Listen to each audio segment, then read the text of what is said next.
अस्सलाम वालेकुम and hi everyone, a very warm welcome to my channel. उम्मीद है कि आप सब लोग खैरियत से होंगे। अल्लाह ताला से दुआ करती हूँ कि अल्लाह पाक आपको खुश आबाद और सलामत रखे। इस वक्त सुबह के 8 बजे हैं और टेबल पे आप देख रहे हैं हमारा आज का ब्रेकफास्ट। और लेकिन नाश्ते के फ़ौरन बाद थोड़ी सी एक सिचुएशन हो गई थी।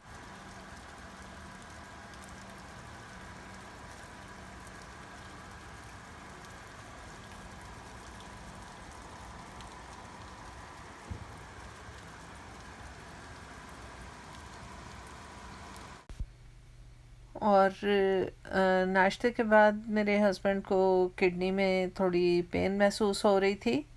बहुत ज़्यादा सीवियर पेन नहीं थी, लेकिन हमने मुनासिब समझा कि इनको राइट अवे डॉक्टर को दिखा दिया जाए, क्योंकि किडनी पेन जो है वो बाज़ औक़ात बहुत ज़्यादा तकलीफ़ दह हो जाती है। तो फिर हम इनके फ़िज़िशियन के पास आए हैं। वहाँ से उन्होंने हमें ये हॉस्पिटल में भेज दिया कि कुछ टेस्ट वगैरह जो रिक्वायर्ड थे उस सिलसिले में। तो ये आप मुझे देख रहे हैं हॉस्पिटल में। यहाँ पे आते हुए काफ़ी ज़्यादा मतलब हो रहा था कि पता नहीं किस तरह हो। हॉस्पिटल जाते हुए इंसान डरता ही है आजकल तो। लेकिन ये है कि अल्लाह का शुक्र है, बेइंतहा सफाई सुथराई और बिल्कुल भी रश नहीं था।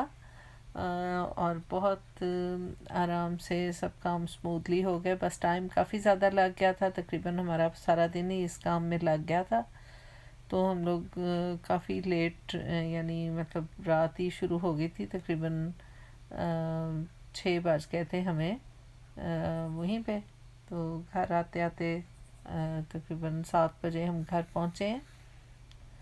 और हर तरह के मेरे हस्बैंड के टेस्ट वगैरह किए गए, और सीटी स्कैन और अल्ट्रासाउंड वगैरह सब कुछ। लेकिन ये है कि स्टोन वगैरह तो नहीं फाइंड आउट हुआ कि कोई स्टोन है।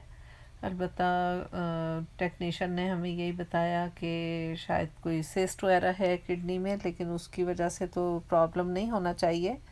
बहरहाल ये तो अब टेस्ट की रिपोर्ट्स आएंगी और डॉक्टर उनको देखेगा, तो उसके बाद ही पता चलेगा कि किस वजह से इनको किडनी में पेन हो रही है, क्योंकि स्टोन वगैरह तो नहीं नज़र आया कोई भी।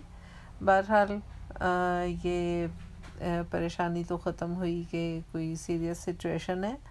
और ये कि पेन के लिए इनको इंजेक्शन दे दिया गया था, जिसकी वजह से काफ़ी ज़्यादा रिलीफ हुआ है पेन से। और उसके बाद हम लोग घर आ गए। हॉस्पिटल जितना मर्ज़ी साफ़ सुथरा हो और जितना भी वेल ऑर्गेनाइज्ड हो, रश कम हो, इसके बावजूद इंसान बिला वजह ही स्ट्रेस आउट हो जाता है।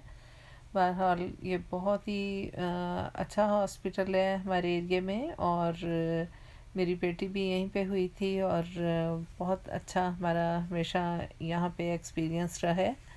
बहुत केयरिंग स्टाफ है इनका, और बहुत साफ़ सुथरा, बहुत ही हर हिसाब से अच्छा है ये। बहरहाल अल्लाह ताला ना ही ज़रूरत डाले कभी हॉस्पिटल जाने की। तो हस्बैंड को तो ले गए थे अल्ट्रासाउंड रूम में, और सीटी स्कैन वगैरह के उसमें ले गए थे करने के लिए, टेस्ट वेस्ट रन करने के लिए लेके गए थे। तो वहाँ पे रेडिएशन की वजह से सिर्फ पेशेंट ही जा सकता है। तो मैं बाहर वेटिंग एरिया में बैठ के इंतज़ार कर रही थी। तो इस दौरान मैंने ये थोड़े से क्लिप्स रिकॉर्ड किए। और ये हॉस्पिटल के बाहर का है सीन। जब हम लोग वहाँ से निकले हैं तो मैंने कहा आपको दिखा दूँ कि यहाँ हमारे एरिया का हॉस्पिटल कैसा है। बहरहाल अल्लाह ताला ना किसी को भी ज़रूरत डाले, सब अपने अल्लाह पाक हिफ्ज़ व अमान में रखे और सेहत व तंदुरुस्ती के साथ रखे। तो वापस आए हैं तो सारा दिन चूँकि बाहर निकल गया था और खाना वाना कुछ भी तैयार नहीं था। घर आके फिर जल्दी जल्दी मैंने खाने की तैयारी शुरू की है। और परहेज़ी सा बस एक चिकन सिंपल सा बनाया था इनके लिए। वही हम लोग भी वही खा लेंगे बग़ैर मसाले के और टमाटर वगैरह के, क्योंकि सुनने में यही आता है पाकिस्तानी हिकमत के मुताबिक कि टमाटर नहीं डालना चाहिए किडनी पेशेंट्स के लिए। तो आज खाने में टमाटर नहीं डाला गया। بس میں نے 1 چمچ دہی کا ڈال کے اس کے ساتھ چکن کو بھون لیا ہے اچھی طرح، اور اس کی تھوڑی سی لائٹ سی گریوی بنائی ہے، مسالے وغیرہ بالکل نہیں ڈالے اس میں۔ اس کے بعد ہم کھانا کھائیں گے۔ تو میری آج کی ویڈیو آپ کو کیسی لگی؟ Please like, comment, share and subscribe. ملتی ہوں نیکسٹ ٹائم۔ اللہ حافظ۔